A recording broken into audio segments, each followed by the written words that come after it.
Also from the cast, please welcome Emma Stone.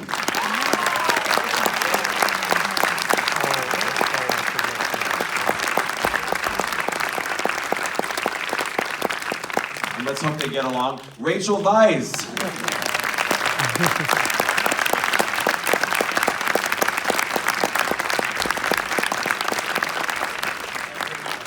That makes me so happy to see. Okay, good. That's good. I can rest easy now. And please help me welcome the director of the film, Yorgos Lanthimos.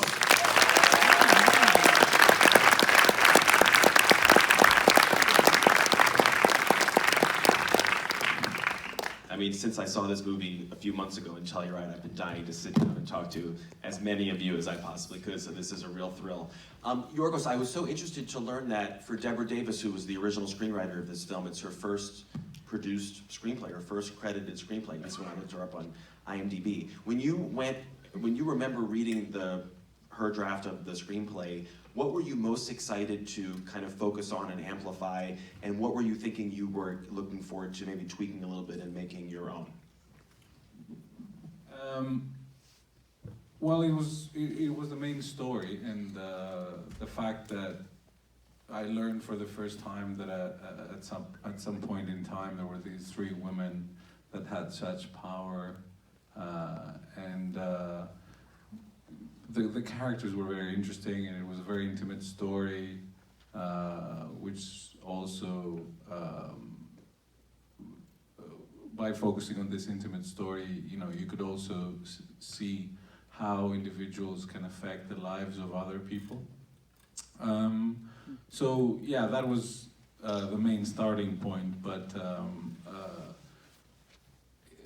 I knew that we would have to work on the screenplay a lot in order to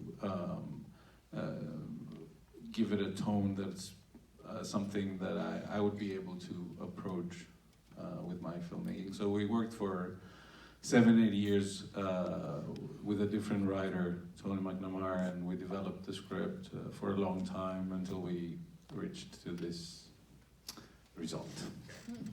Rachel, for people who love The Lobster, which the two of you guys made together, also with Olivia, at what point do you remember thinking, oh, this is a guy I would like to work with again? Was it when you were on the set the first time, or was it when you saw the finished product of The Lobster? How did you know, and when did you know that you were hoping to work with him again?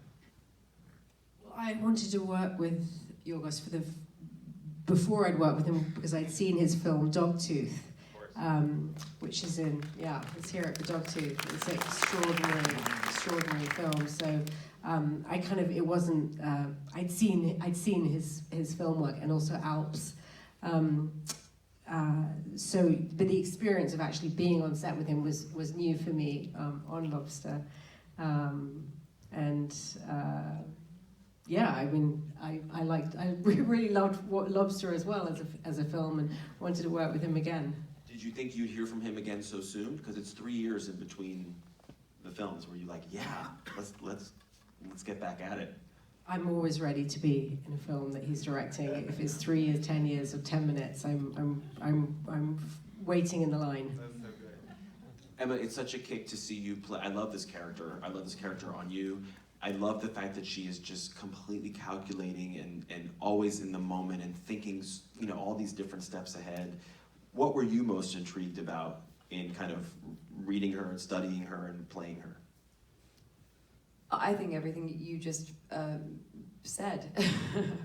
No, I loved that she was so complex and such a survivor, and all three of these women are so brilliantly written and kind of beautifully realized on the page, and then with Yorgos directing and that cast, it was just kind of a dream situation.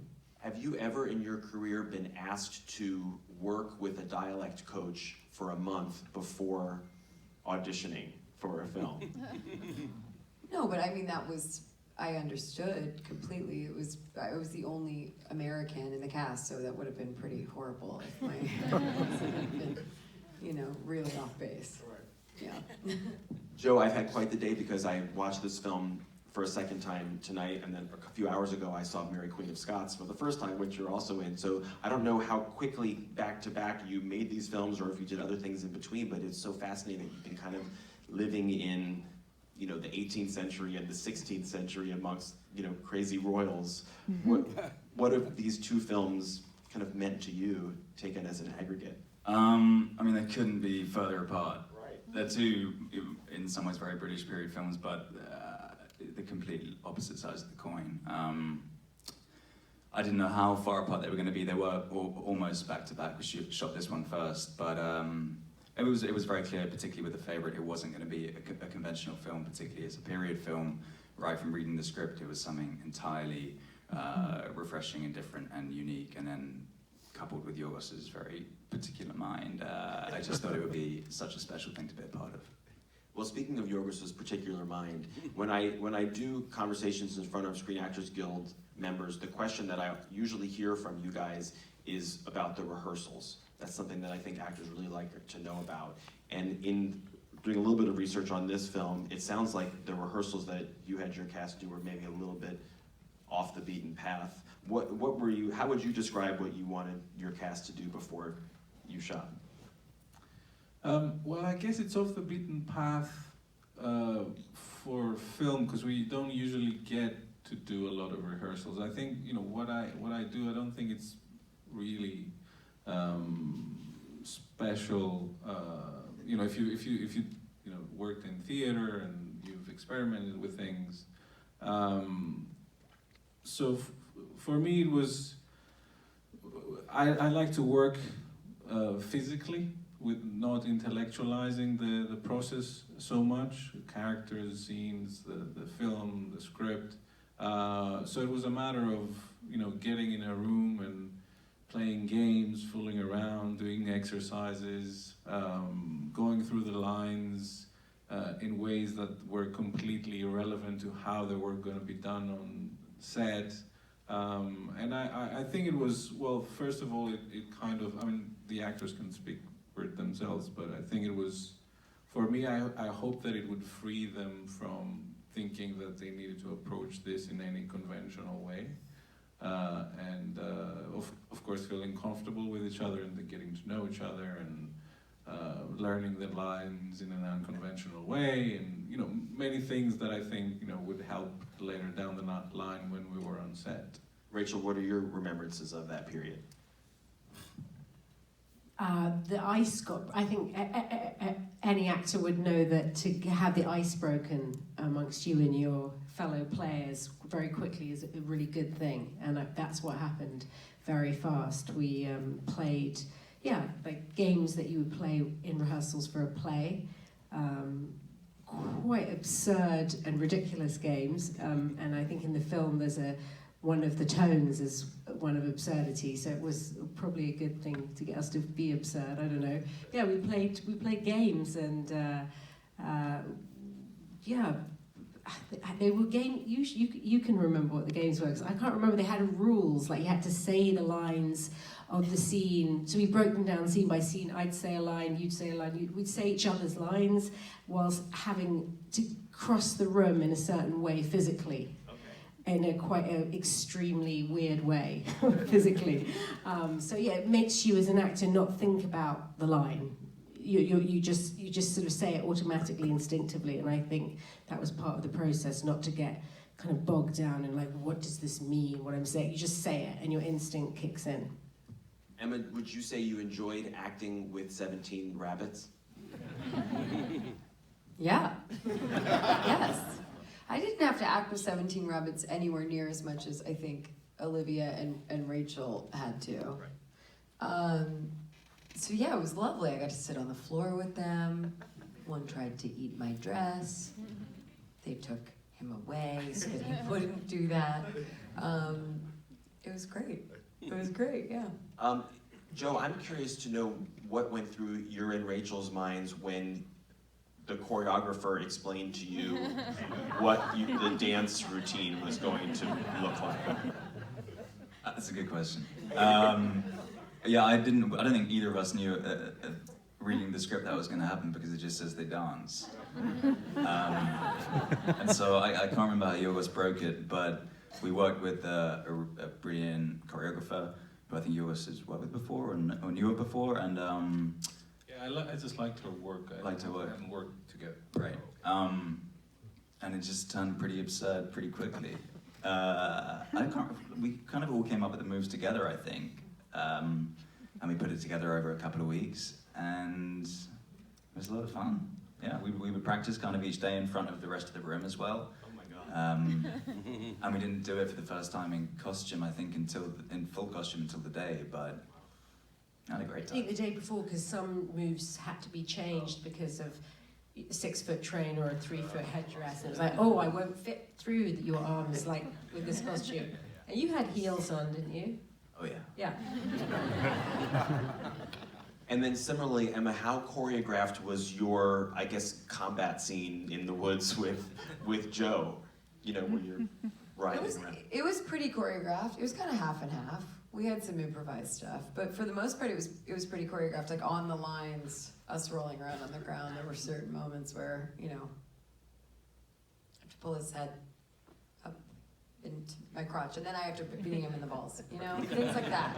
Choreographed. Right. Anyway. I'm such an Olivia Colman fanatic. I met her years ago when she did a film called Tyrannosaur, which I would recommend that everybody see with Peter Mullen. It's just a phenomenal performance. What was it like for you all to kind of bear witness to her incredible performance as it was happening?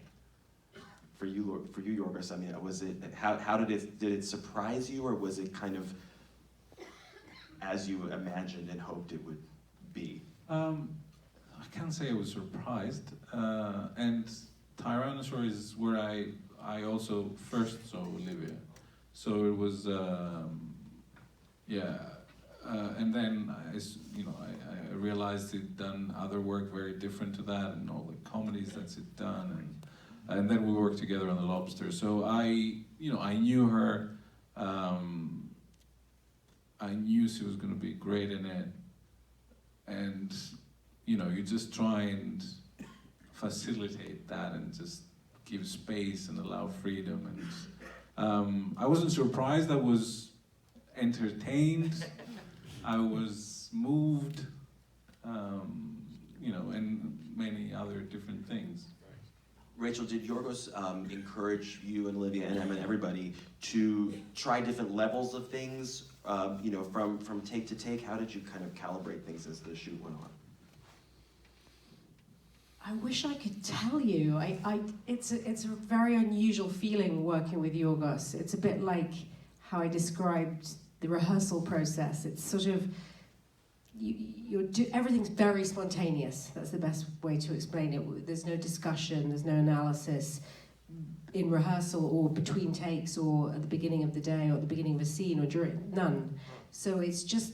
But the actors go into the place. It wasn't a set. Hatfield House was actually where Elizabeth I grew up when she was a little girl. So Joe's other film is connected to where we were filming. Yeah, but we would just start the scene, and Yorgos would watch, and then put the camera somewhere, and then we do it again. And I don't know. It's very mysterious. He didn't ever say, try it like this or do it like that. There's no real Yorgos, how do you direct? Could you please speak to this, because I don't know. Can't disclose any information. I hypnotize you so you don't remember. That is actually accurate. Yeah. But in relation to Olivia, just working opposite her is just, she's the most spontaneous actor, and she can be, in a moment, completely tragic and completely hilariously funny all at the same time. It's very extraordinary. We've all seen that. I mean, she's in anything she's done, Night Manager, I mean, anything you can find with her, and I'm sure you're already fans.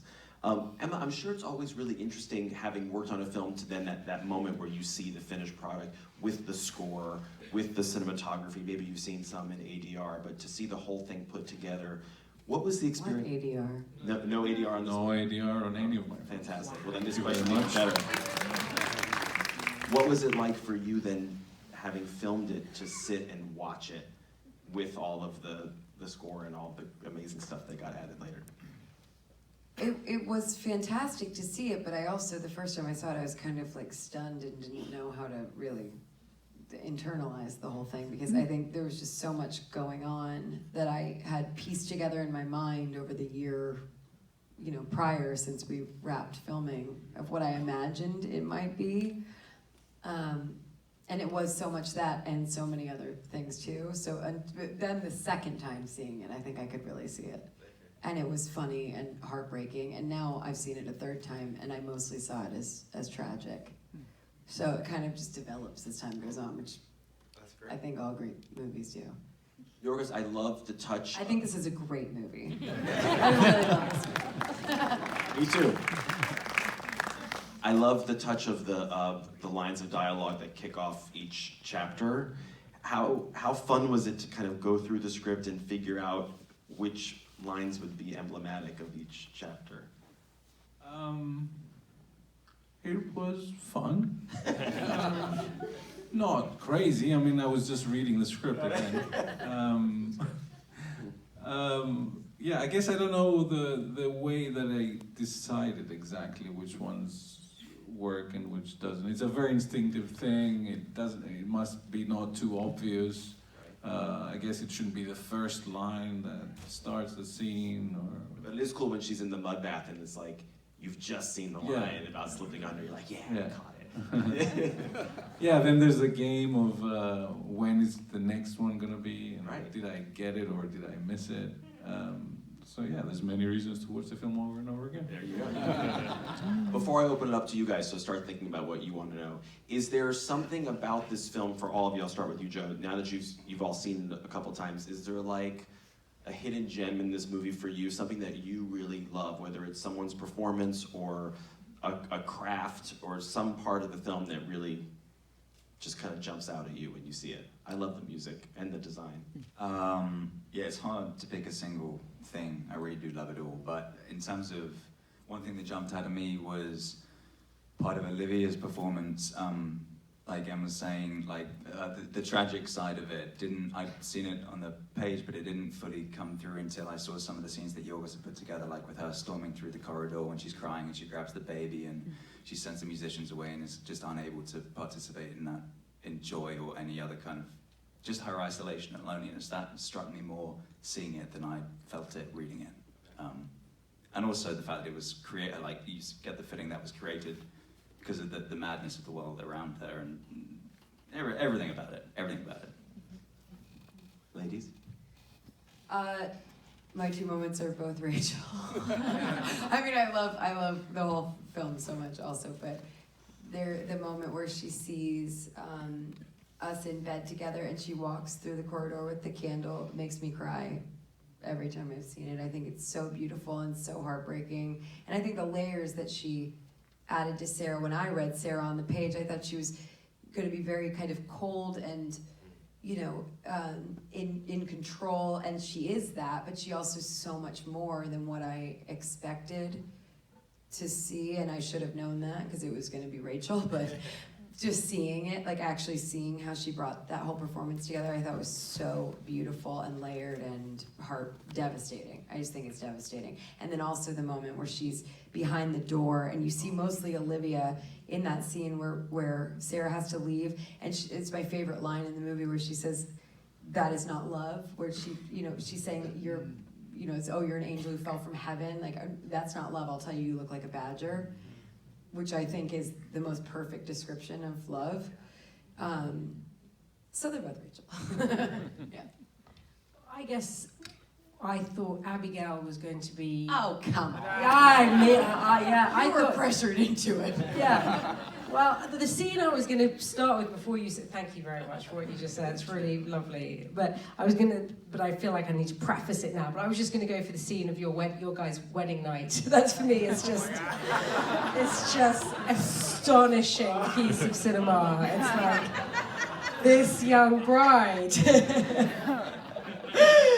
I mean, I find it gobsmackingly, astonishingly brilliant. But I feel like I should preface it with, I thought Abigail was going to be just kind of more, just nastier, actually. And when I see the film, I see someone trying to survive. I see like an animal cornered that has, you know, an option to go that way or that way and chooses the way. It's always survival, survival, survival, which is something that, you know, is very, actually really moving and human. But yeah, when you're, do you say hand job in America? Is that how you call it? Yeah, when you're giving him a hand job on your wedding night, it's like, it's just astonishing. Just the way you do it, the hand job scene, yeah. With the diet, when you just like carry on talking, like you're not looking at him, it's just, it's properly bold. So romantic. Yorgos, what's your favorite part of The Favorite? Me choose a part from the film I made? The black at the end, it's finished. Oh, God. Done. All right, you're spared. Okay, what do you all want to know? Yes, sir. When you approached your character, when you first read the script, could you tell me, the actors, all three of you, first of all, what was the thing about your character that you admired and loved? And I think even when we look at ourselves, we think, oh, that's their weakness. Or what was it that connected you to your characters, their strengths and their weaknesses? Who wants to start? Joe. I feel like my character's a lot less complex than the others. I'm a bit of an airhead and just run around lustfully and kind of follow this shiny, bright, young, pretty thing. What was the question? What did you admire and relate to? What do I admire in him? I mean, he got dressed up in a wig and blusher. That's pretty brave. I admire that. I'd do that. Yeah. I've done that. How about you guys? Admire and what was the other part? Sorry. And what did you think of as the thing that maybe you didn't admire about the character? Well, I mean, Yeah. I mean, poisoning someone's not great. Stepping on a rabbit isn't ideal. Yeah. But I admired about her that she uses her that survival mechanism in her. I think it's up to interpretation from an audience perspective. If you think that grew within her as her time in the palace continued. But I think she's incredibly intelligent and uses her facilities to a different extent, depending on what she needs to do in order to survive and not be out on the street again and having these horrible things happen to her, which is what she's escaped. So. I admire that she has a very, facile mind, but how she uses it is, maybe not necessarily where I personally would go, but that's the great thing about playing a character. Yeah. Rachel.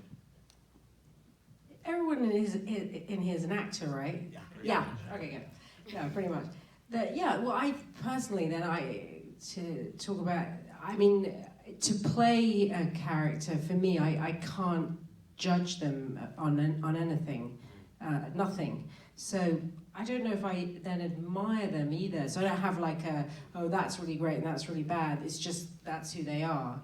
But I mean, I can step back and think about it now because I'm not acting. I'm the very first time in my life talking about this film with these characters because we didn't talk about them when we were making it. I think I don't know, the things that maybe I personally don't admire, that she's a hawk. She wants to send armies to war all the time. I'm not personally into that. But I don't know, I think she's vulnerable in a way because she loves the queen, but she's strong and powerful and cruel and I actually don't know how to answer it. I kind of don't look at it like that. I just see her as a person with lots and lots. I mean, in the writing, what we were all given, well, the three women particularly, not the airhead men, but we were all given characters that had many, many facets to them. So I think my character is vulnerable and powerful and can be sadistic and cruel and hurls books at this young girl. You know, she's so many things. But yeah, I never thought of it like admiring or not admiring. Do you know what I mean? Who else? All the way in the back. How Yeah. do you deal with like such prolonged cuntiness? Like day in and day out, just wicked, dark cuntiness. Who's that question for? Yeah. I'll take it.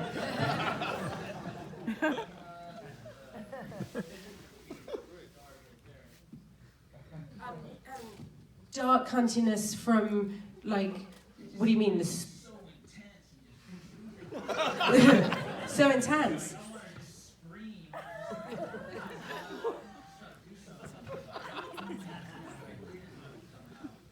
Yeah, I don't know. I thought it was a.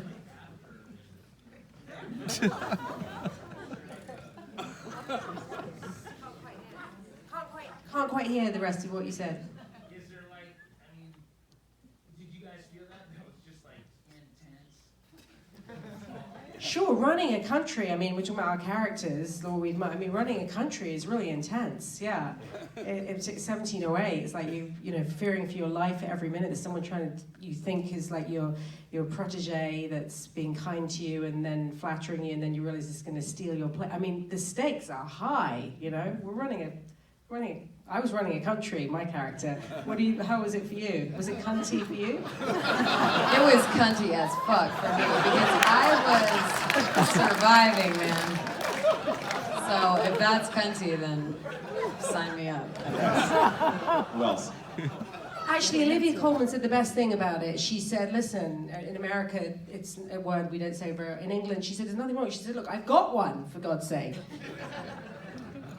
Yes. Yes, in the back. Yes.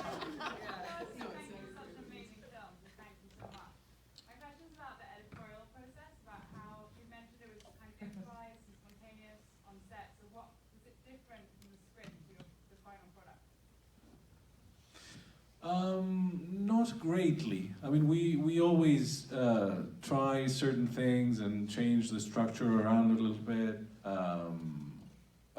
We try to figure out what the specific filmic language is each time, and the rhythm.